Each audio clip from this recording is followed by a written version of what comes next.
صحیح ہے. بسم اللہ. بسم الله الرحمن الرحيم. باب ما جاء في القراءة خلف الإمام. وبه قال حدثنا خناد قال حدثنا عبدة بن سليمان عن محمد بن إسحاق عن مكحول عن محمود بن الربيع عن عبادة بن الصامت رضي الله عنه قال صلى رسول الله صلى الله عليه وسلم الصبح فثقلت عليه القراءة فلما انصرف قال إني أراكم تقرؤون وراء إمامكم. قلنا يا رسول الله إي والله. قال لا تفعلوا إلا بأم القرآن فإنه لا صلاة لمن لم يقرأ بها.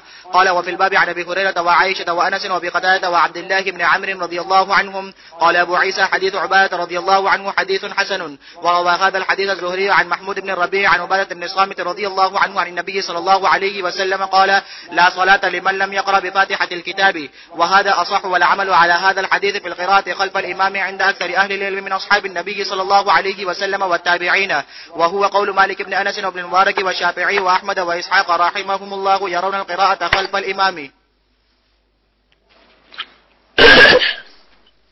بسم الله الرحمن الرحيم. باب ما جاء في القراءة خلف الإمام. قراءت خلف الإمام کا مسئلہ معرکۃ الارا مسائل میں سے، اور بظاہر یہ معلوم ہوتا ہے کہ خیر القرون میں اس میں مختلف ابحاث رہی ہے. صحابہ کرام میں امام کے پیچھے قرات کرنے والے بھی تھے جن پر احیانا ناراضگی آئی ہے، اور امام کے پیچھے نہ پڑھنے والے بھی تھے جن کے خلاف استدلال تو کیا گیا ہے حدیث سے، لیکن براہ راست ان کو منع نہیں فرمایا گیا اور ان کو پابند نہیں کیا گیا کہ آپ قرات خلف الامام کریں.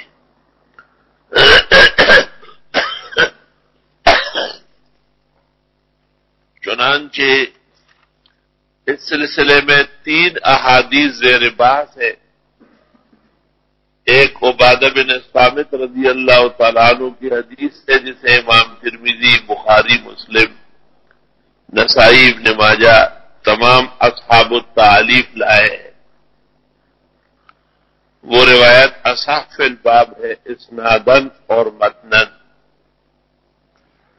اور وہ یوں ہے کہ لا صلاۃ لمن لم یقرأ بفاتحۃ الکتاب.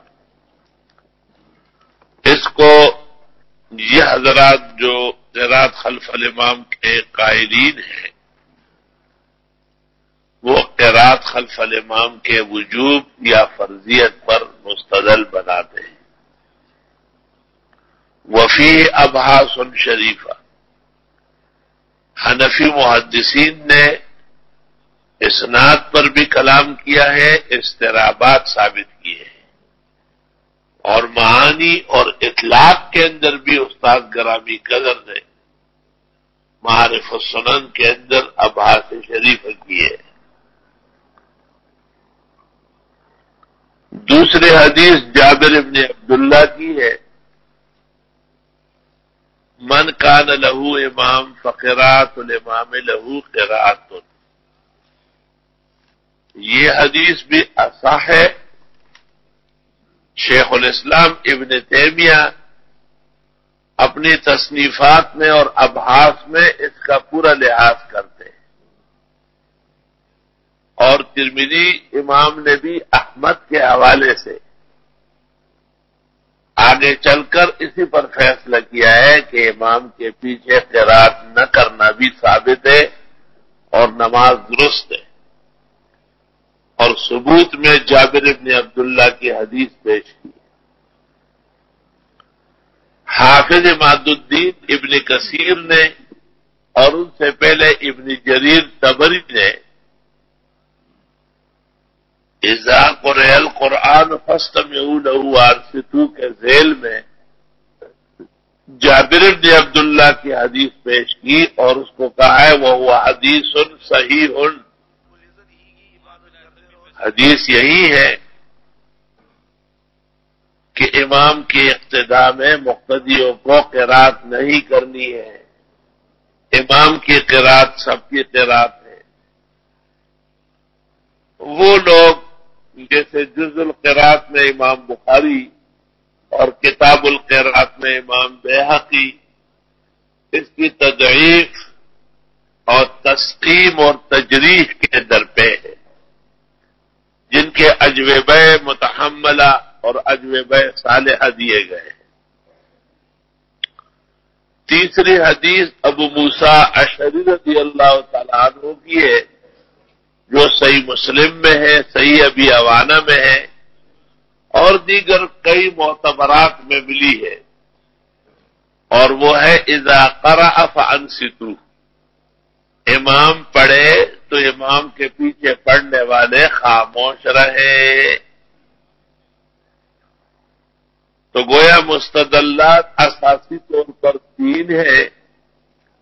عبادہ بن صامت سے ائمہ ثلاثہ جو وجوب القراءۃ للماموم خلف الامام کے قائلین ہیں استدلال کرتے ہیں، اور جابر بن عبداللہ کی حدیث سے اور ابو موسیٰ کی حدیث سے وہ حضرات جو امام کے پیچھے مقتدی کو قراءت سے محجور اور ممنوع سمجھتے ہیں وہ استدلال کرتے ہیں، اور ان کا استدلال بہت واضح ہے۔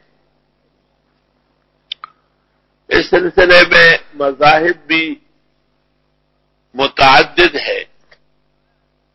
جمہور امت امام ابو حنیفہ، امام مالک، مشہور روایت میں امام شافعی اور امام احمد، ابو ثور، سفیانین، اوزائی، ابن المبارک، یہ تمام ائمہ حدیث اور ارشاد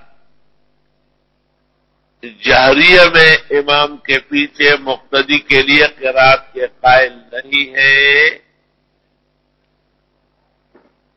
امام شافعی رحمۃ اللہ علیہ جب تک مکہ مکرمہ میں تھے اسی پر عمل پیرا تھے، چنانچہ ان کی کتاب الام کے اندر امام کے پیچھے مقتدی کی قراءت کا تذکرہ ہی نہیں ہے۔ گویا وہ کل جمہور کان یمنع ولا يقول به ولا بوجوبه، فلما دخل مصر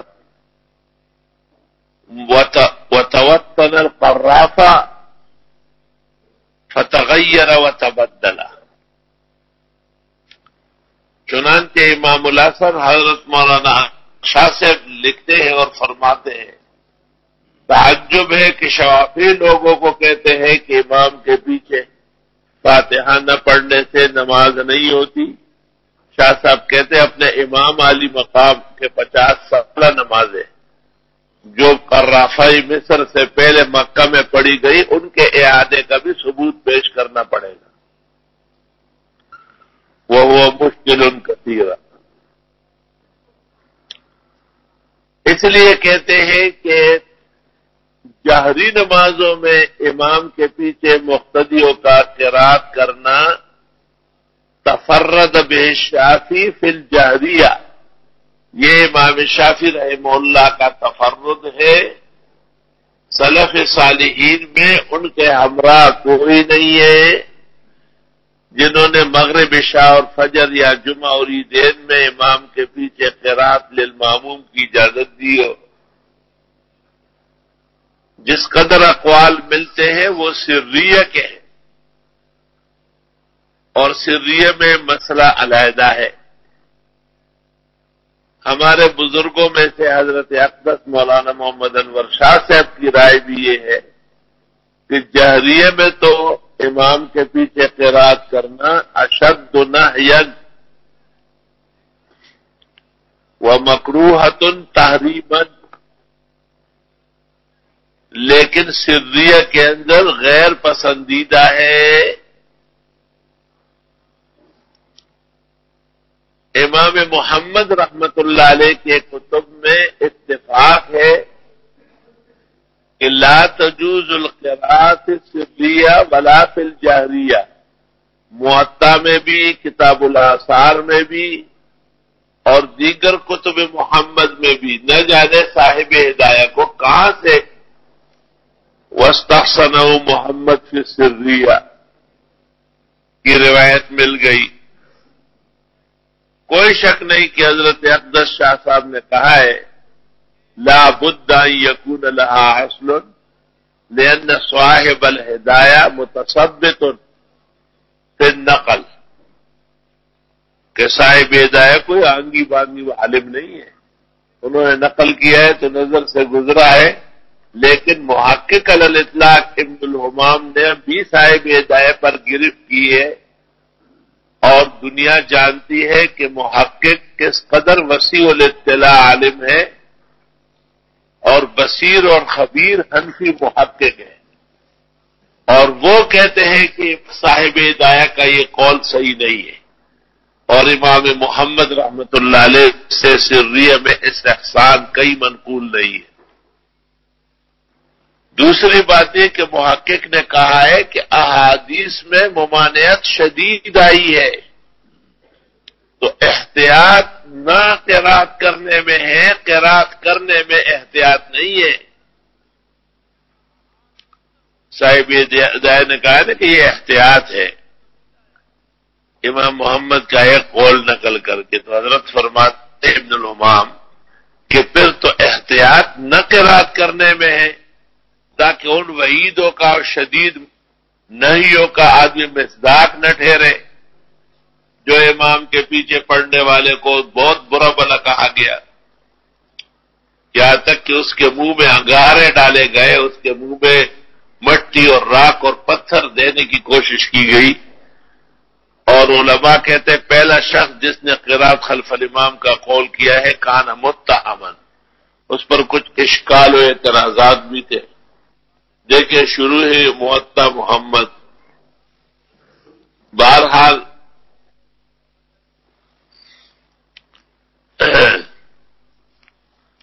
شیخ الاسلام ابن تیمیہ نے کہا ہے کہ یہ کہنا کہ امام کے پیچھے قرات نہ کرنے سے نماز نہیں ہوتی قول محدث، یہ ان اقوال میں سے ہے جو بدعات میں سے ہے.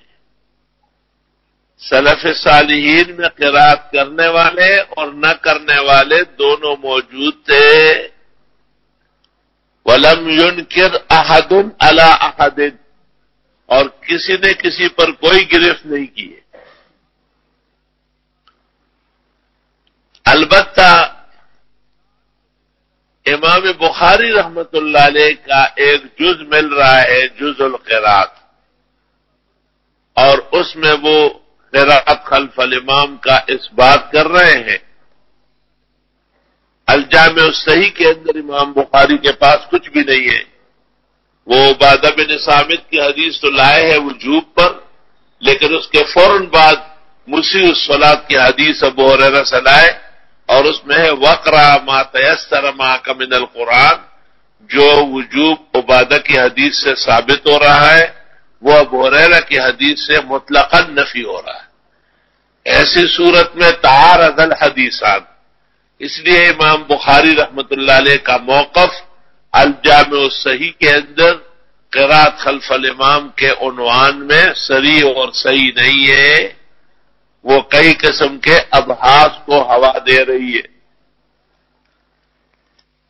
البتہ شاید یہی وجہ تھی کہ امام موصوف نے اس موضوع پر علیحدہ کتاب لکھی جز القرات کے نام سے. آج کل یہاں مکہ و مدینہ سے شائع ہوئی ہے اور اس کا نام رکھا ہے خیر الکلام فی القرات خلف الامام. ایک کتب خانے میں موجود، میرے سامنے وہ کتب فروش بار بار آگے آگے کر رہا تھا. میں نے ان کو کہا یہ کیا چیز ہے؟ اس نے کہا یہ آپ نہیں جانتے، یہ امام بخاری کی کتاب ہے نا. میں نے کہا امام بخاری نے جو لکھا تھا اس کا کیا نام تھا؟ وہ چپ ہو گیا. میں نے کہا اس کا نام تو جز القرات تھا، یہاں لکھا ہے خیر الکلام. یہ تبدیلی کس نے کی؟ تو خاموش ہوا. میں نے کہا ہمارا پہلے سے اشکال رہا ہے کہ یہ کتاب جو امام بخاری کی طرف منسوب ہے شاید یہ مدرج اور جعلی ہے. اور یہ اس سے امام بخاری کا غزارت علم، وسعت اطلاع اور موقف اور مسئلہ حدیث اور فقہ میں ان کی مہارت تامہ اور علم کامل پر کسی قسم کی دلالت نہیں مل رہی۔ سب سے پہلے آپ یہ طے کر لیں کہ یہ نام کس نے بدلا ہے۔ پتہ چل جائے گا کہ جو کتاب کا نام بدلا ہے تو کتاب کے اندر جو علوم ہے یقیناً وہ بھی تبدیل ہو چکے ہیں۔ چنانچہ میں نے ان سے ابتدائی راوی پوچھا کہ یہ کون ہے، اس کو بھی وہ نہیں جانتے تھے، تو میں نے کہا ہمارا موقف صحیح ہے نا کہ یہ کتاب امام بخاری کی طرف منسوب ہے۔ بہرحال اس طرح باتیں رہتی ہے علوم میں، کچھ تصرف وغیرہ اس پہ ہو چکا ہے۔ اسی طرح امام بیہقی صاحب السنن الکبریٰ نے کتاب القراءت لکھی ہے، اور یہ فاتحہ خلف الامام کے وجود اور فرضیت میں اہم ترین کتاب مانی جاتی ہے۔ مخالفین کا تمام سرمایہ اس کتاب سے ہے، ان کے پاس کتاب القراءت للبیہقی کے علاوہ کوئی چیز موجود نہیں ہے، اور امام بیہقی کسی شخص پر رد کر رہا ہے تو اس سے ہمیں پتہ چلتا ہے کہ کسی حنفی عالم کا سابقہ علماء میں کوئی تصنیف موجود تھی۔ غالب گمان یہ ہے کہ امام بیہقی کے ردود یا تو امام طحاوی پر ہے اور یا امام محمد پر ہے۔ اس کے علاوہ سلف میں باقاعدہ حنفی عالم جس نے اس کو موضوع بحث بنایا ہو بظاہر نظر نہیں آیا۔ کتاب القراءت للبیہقی پر ہمارے بزرگ اور میدان مناظرہ کے مجتہد مولانا محمد امین صاحب اکاڑ مرحوم نے ایک حاشیہ لکھا ہے، وہ طلباء کے پاس ہونا چاہیے، اور اس حاشیے سے کتاب القراءت کی جان نکلی۔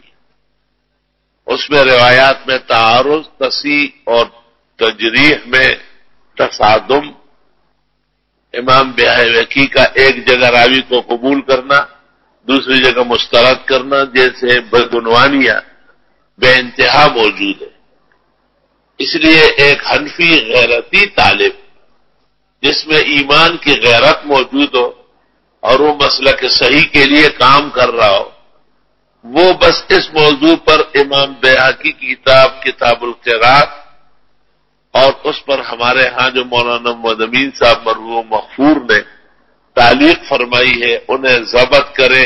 سطح الارض پر کوئی شخص آپ کے سامنے اس مسئلے میں نہیں آئے گا، اور سب کا کام تقریباً اس کتاب میں ہو چکا ہے۔ بہرحال ہندوستان میں جب انگریز نے اپنے پنجے گاڑنا چاہا تو وہ مذہبی ابتری پھیلانا چاہتا تھا اور لوگوں میں دینی بحران پیدا کرتا تھا تاکہ آپس میں فروع میں لڑ پڑے۔ چنانچہ مولوی عبدالسمیع کو رامپور سے، عبد الرسول بدایونی کو دلی سے اور مولوی احمد رضا کو بریلوی سے اٹھایا۔ عبدالسمیع رامپوری نے الانوار الساطعہ فی اثبات المولود والفاتحہ جیسی رسوائے زمانہ کتاب لکھی، جس کا رد مولانا خلیل احمد نے حضرت گنگوئی کے حکم پر البراہین القاطعہ فی رد انوار الساطعہ لکھی، اور مولوی عبد الجبار عبد الرسول نے الاعتماد والاعتقاد کے نام پر اور سیف الجبار کے نام پر کتابیں لکھی مجاہدین کے خلاف، شاہ اسماعیل اور ان کے رفقا کے خلاف انگریزی خوشنودی حاصل کرنے کے لیے۔ اور مولوی احمد رضا خان صاحب نے اعلام الاعلام بان ہندوستان دار الاسلام، جب ہندوستان دار الاسلام ہوا تو انگریزی حکومت جائز ہو گئی خود بخود، اسلام کو کوئی خطرہ ہی نہیں ہے تو کائے کانگریس کو نکال رہا ہو۔ ایسی کتابیں وجود میں آئی تو عظیم آباد سے شمس الحق اور دلی سے میاں نذیر حسین صاحب معیار الحق، اور قنوج اور بھوپال سے نواب صدیق حسن، انہوں نے احناف کی نماز بوجہ قرات خلف الامام نہ کرنے کے، یا بار بار رفع دین نہ کرنے کے، یا امین بالجہر نہ کرنے کے، اس کو غلط کہنا شروع کر دیا، اور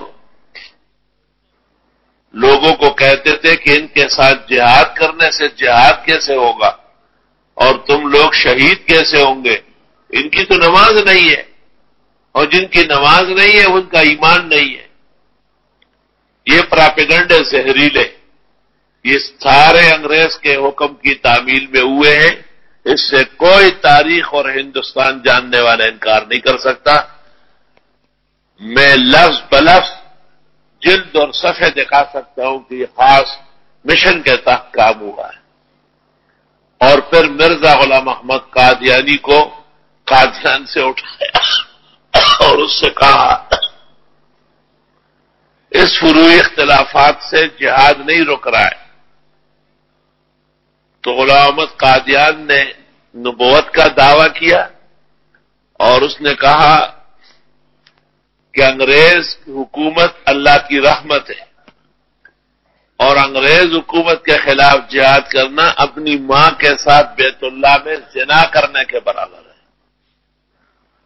اور ان کی جو کتاب شائع ہوئی ہے روحانی خزائن جلد 3، اس میں جلد اور صفحہ دکھا سکتا ہوں، ان کے اشعار ہے باقاعدہ، جو اب کہے جہاد کا چھوڑ دو اس خبیث کو، اور اس خبیث کو دکھاؤ بخاری حدیث کو، کہ جو اب بھی جہاد کی باتیں کرتے ہیں اس خبیث کو چھوڑو، اس کو بخاری کی حدیث دکھاؤ، حالانکہ جو حوالہ دیا ہے وہ حدیث بخاری کی نہیں۔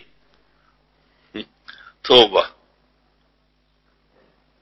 بہرحال یہ تمام حرکات و سکنات ہونے لگی تو ان کی طرف سے کتابیں بھی آتی رہی۔ چنانچہ مولانا عبدالحی لکھنوی رحمت اللہ علیہ نے امام الکلام فی القراءۃ خلف الامام، اور پھر اس پر اشکال ہوا تو جواب دیا غیث الغمام لامام الکلام۔ مولانا عبدالحی لکھنوی انتقال کر گئے تو ان کی کتابوں کے جواب فقیہ الہند اور محدث الہند مولانا رشید احمد گنگوئی نے دیا، ہدایت المعتدی فی القراءۃ فی قراءۃ المقتدی،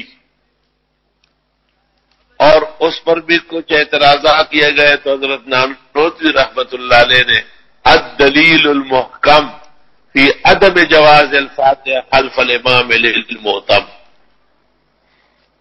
اور پھر حضرت گنگوئی حضرت شیخ الہند نے ادلہ کاملہ کے نام سے، اور سب کے تلیہ اور سب کے علوم کے ترجمان اور رہبر عرب و عجم میں حجت اللہ علی العالمین حضرت مولانا انور شاہ صاحب نے یکے بعد دیگرے، ایک فارسی میں اور ایک عربی میں نہایت اہتمام سے کتابیں لکھی، اور ان کی تلخیص ان کے علوم کے امین ہمارے شیخ اور استاد مولانا یوسف بنوری نے فرمائی، اس کا نام فصل الخطاب فی القراءۃ خلف الامام، او قل له فصل الخصام۔ یہ 100-150 صفحوں پر مشتمل رسالہ حضرت نے خود معارف السنن سے علیحدہ کیا اور شائع فرمایا، اس زمانے میں ہمیں بھی ملا ہے، اور وہی انشاءاللہ تعالی نشان ہے۔ اردو زبان میں بھی بہت ساری گرفتیں کی گئی اور انتشار کی کوشش کی گئی، تو اس دور کے محقق اور مدقق عالم مسلک دیوبند کے آن بان اور حنفیہ کے ترجمان ہمارے شیخ اور مرشد امام اہل سنہ مشہور زمانہ شیخ الحدیث و تفسیر، سینکڑوں قیم کتابوں کے مصنف حضرت مولانا سرفراز خان صاحب صفدر تقبل اللہ مساعیہم الجمیلہ ورحمہ اللہ رحمۃ واسعہ نے ایک کتاب لکھی ہے اور اس کا نام ہے احسن الکلام فی ترک القراءۃ خلف الامام. یہ حضرت نے جو لکھی تھی 450 صفحات پر مشتمل تھی. غیر مقلدوں نے تبع آزمائی کی تو حضرت نے مزید جوابات دیے. کتاب 650 صفحات کی ہو گئی. پھر انہوں نے کوئی حرکت سکنت کی، اپنی شرارتیں دکھائی. مولانا نے مزید تفصیلی ادلہ قائم کیے. کتاب 950 صفحات پر مشتمل ہو گئی اور اخیر میں حضرت نے اس کے تکملے و تتمے لکھے. آج کل یہ کتاب میرے پاس جو نسخہ ہے وہ 1200 یا 1400 صفحات پر مشتمل ہے. اس عاجز اور فقیر کے خیال میں پورے عالم میں اگر زبان اردو کو زبان مترجم عربی کر دیا جائے تو کہا جائے گا کہ اس موضوع پر پورے عالم میں اس سے محقق کتاب نہیں ہے. بصد معذرت اور بعفو آداب ہمارے بزرگ اور میدان مناظرے کے مجتہد اور غیر مقلدوں کے لیے خدا تعالی کا قہر قہار اور جبر جبار حضرت مولانا محمد امین صاحب اکاڑا مرحوم مغفور کا تمام مادہ اور مسالہ اور خزائن و گنجی نے محقق الاثر سرفراز خان کی کتاب احسن الکلام ہے. اس کے علاوہ کوئی چیز ان کے پاس نہیں تھی، لیکن صحیح معنوں میں اس کو یاد کر چکے تھے. اب کوئی بحث ایسی نہیں جو انہیں حفظ نہیں تھی، اس لیے وہ خود منتظر ہوتے تھے کہ مناظرہ ہو جائے اور وہ دلائل پیش کریں. وہ جیسے دلائل پیش کرتے مولانا ان پہ گرفت کے لیے تیار ہو. میری دانش میں قریبی زمانے میں اتنا کامیاب مناظر اہل حق کا نہیں ہوا جیسے اللہ نے حضرت مولانا محمد امین صاحب کو توفیق عطا فرمائی تھی.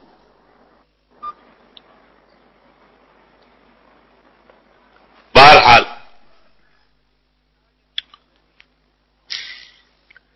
اس میں تھوڑا سا آپ ترمذی پڑھ لیتے، میں خود پڑھتا ہوں تاکہ مسئلہ روشن ہو جائے. پھر بقیہ ابحاث انشاءاللہ تعالی ہو جائے گی. اور آپ اس دوران کوشش کریں کہ مولانا محمد امین صاحب اکاڑا کے جو رسائل ہے 4 جلدوں رسائل و اہل سنہ والجماعہ وہ بھی ضرور حاصل کریں. اس میں غیر مقلد سے اختلافی مسائل سب پر تحقیقات موجود ہیں، ہر مسئلے پر.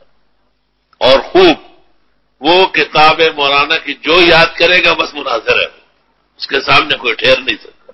وہ تمام تیار جوابات ہیں بالکل.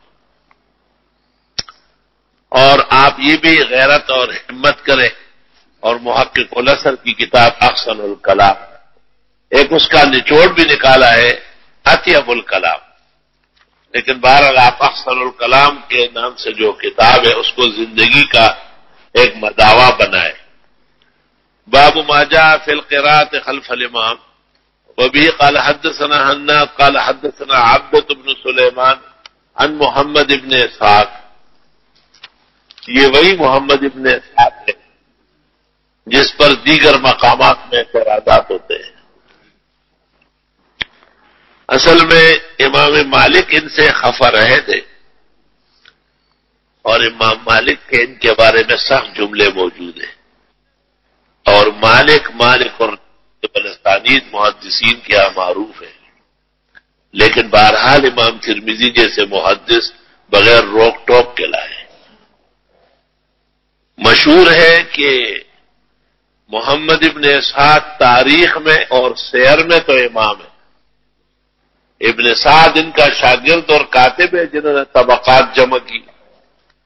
البتہ حدیث میں ان پر کلام ہے. اس کے بھی قائلین جوابات دیتے ہیں اور مانعین جرح کرتے ہیں. ان مکحول سے مراد مکحول قابلی ہے. عن محمود بن الربیع عن عبادہ بن الصامت رضی اللہ تعالی عنہ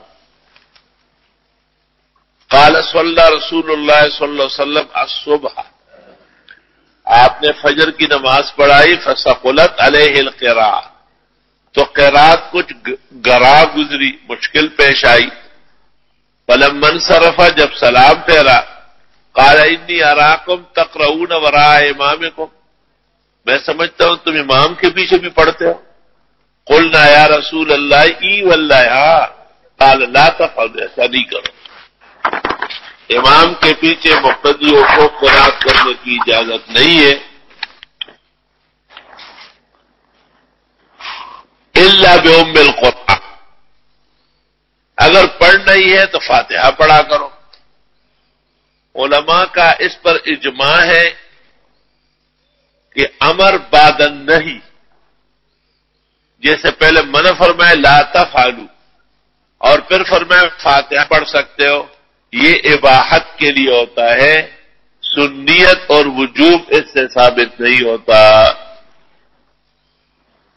فإنه لا صلاة لمن لم يقرأ بها، قال وفي الباب عن ابي هريره وعائشه وانس وابي قتاده وعبد الله بن عمر رضی اللہ تعالی عنہ۔ قال ابو عيسى حديث عبادة حديث حسن، وروى هذا الحديث الزهري، ایک اور طریق عن محمود ابن الربیع، یہ سمجھ گئے نا، زہری کو لے آئے کیونکہ وہ طریق محمد ابن اسحاق کی وجہ سے سقیم ہے۔ عن عبادة بن الصامت عن النبی صلی اللہ علیہ وسلم قال لا صلاة لمن لم يقرأ بفاتحة الكتاب، اس طریق میں واقع ہے، فجر نہیں ہے۔ وهذا صح، والعمل هذا الحديث في القراءة خلف الإمام عند أكثر أهل العلم من أصحاب النبي صلى الله عليه وسلم والتابعين، وهو قول مالك بن أنس وابن المبارك والشافعي وأحمد وإسحاق۔ یہ قراءت خلف الامام اگر ہے تو یہ سریہ میں ہے، جس طرح امام ترمذی جمع کر رہے اس طرح ثبوت آسان نہیں ہے، مناظرے میں ثبوت مانگا گیا ہے، دوسری طرف سے عجز کا اعتراف ہوا ہے۔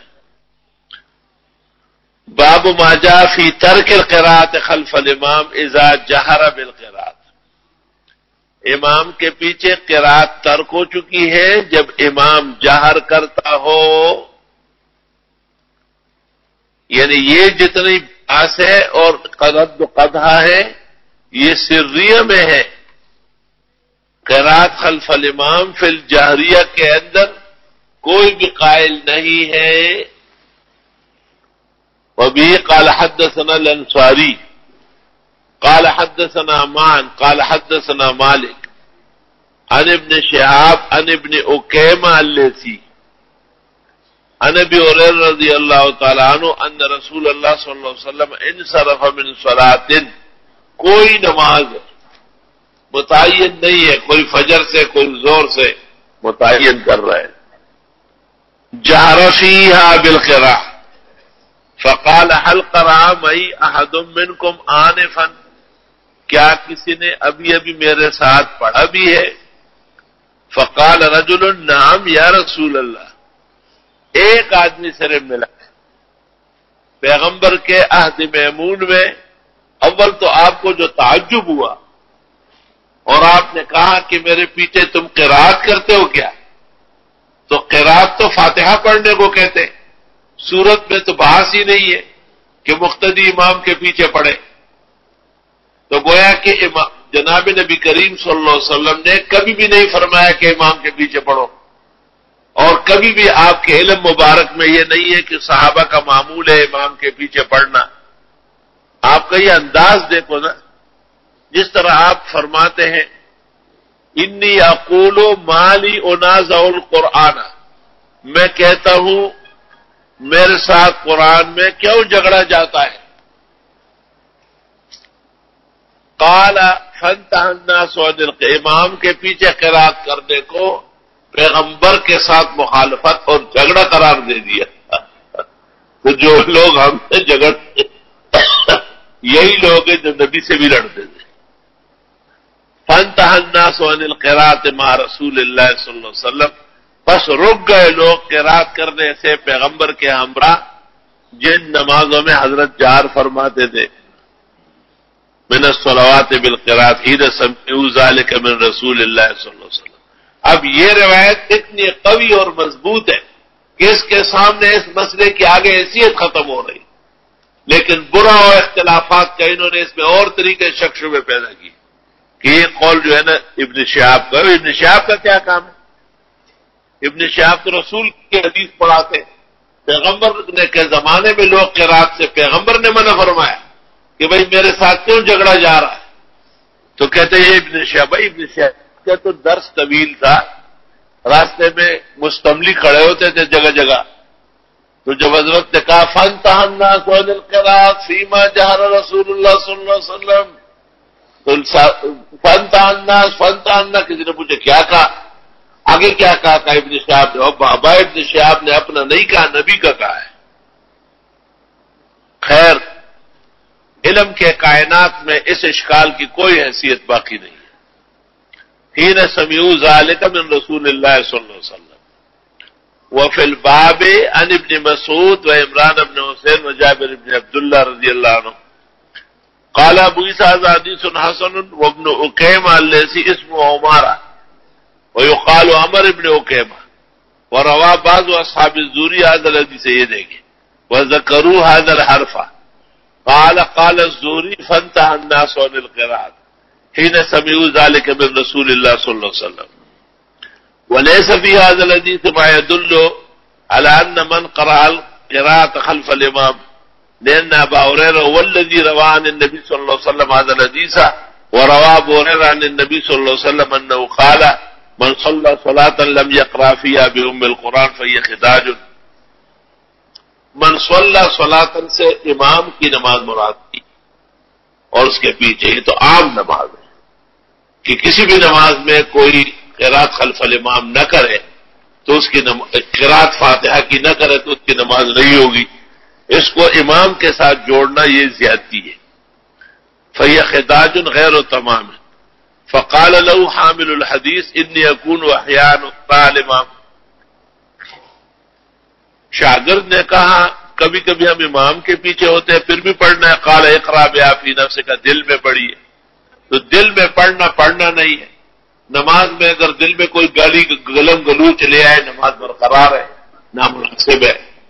نماز میں اگر کوئی کلام اجمی پنجابی اور اردو کا کہنے لگے تو کوئی نماز نہیں فاسد ہو رہی ہے۔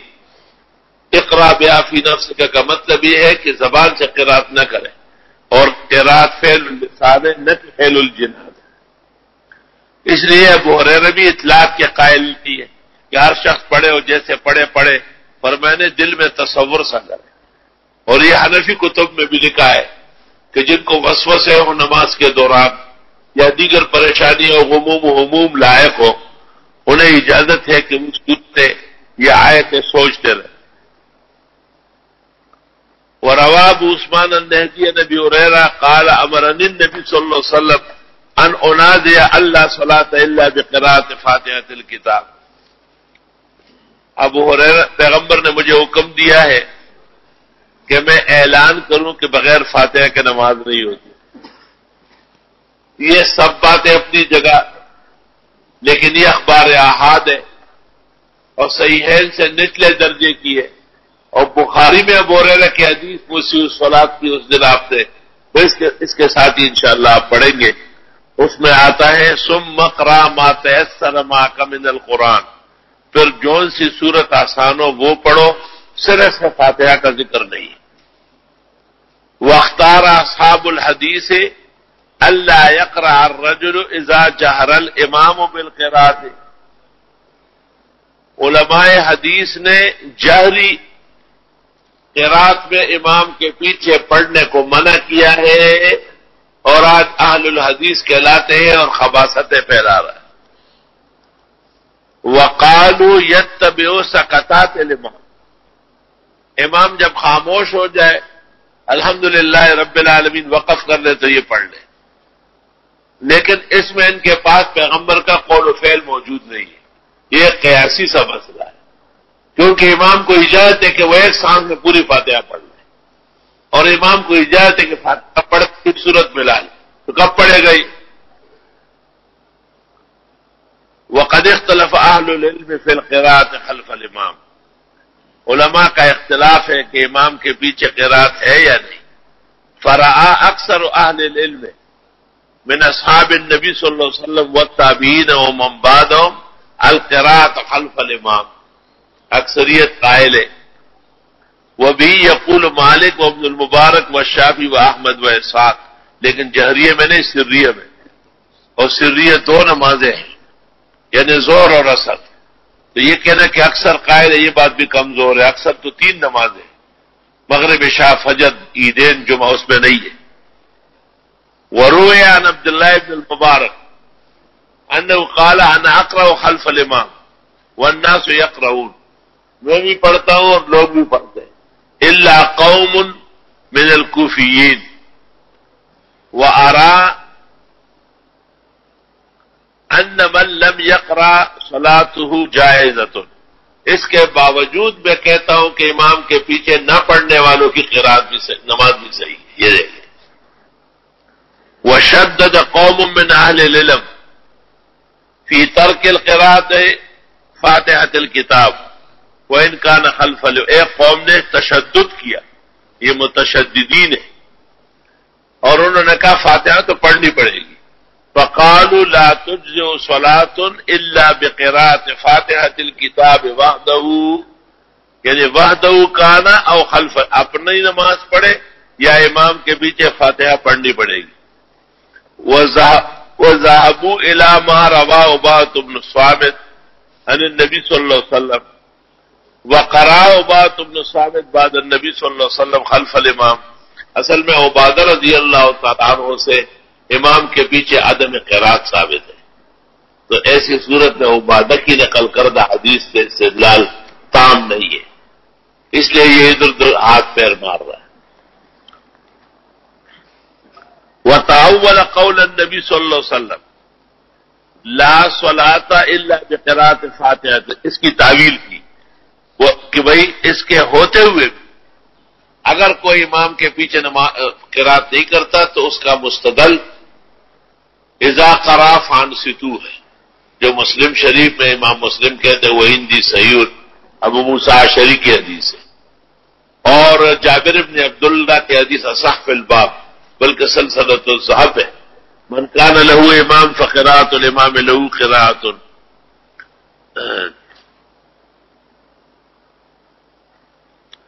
فرمایا کہ امام شافعی، اسحاق وغیرہ نے بھی یہ بات کہی۔ واما احمد بن حنبل فقال معنى قول النبي صلى الله عليه وسلم لا صلاة لمن لم يقرأ بفاتحة الكتاب اذا كان وحده، امام احمد نے کہا جو 16 لاکھ حدیث کا حافظ ہے، جو بخاری کے 2 یا 4 روایتوں ذاکرتاً استاد ہے اور باقاعدہ شیخ و شیخ ہے، اور امام اہل سنہ والجماعت ہے، وہ فرماتے ہیں کہ لا صلاۃ لمن لم یقرأ بفاتحۃ الکتاب یا تو امام کے لیے ہے یا منفرد کے لیے، یہ مقتدی کے لیے نہیں ہے۔ واحتج بحدیث جابر بن عبداللہ حیث قال من صلی رکعۃ لم یقرأ فیہا بأم القرآن، جو ایک رکعت پڑھے اور فاتحہ نہ پڑھے فلم یصلی، اس نے نماز ہی نہیں پڑھی، الا ان یکون وراء الامام، لیکن یہ امام کے پیچھے پڑھنے والوں کے لیے نہیں ہے، انہوں نے قرات نہیں کرنی۔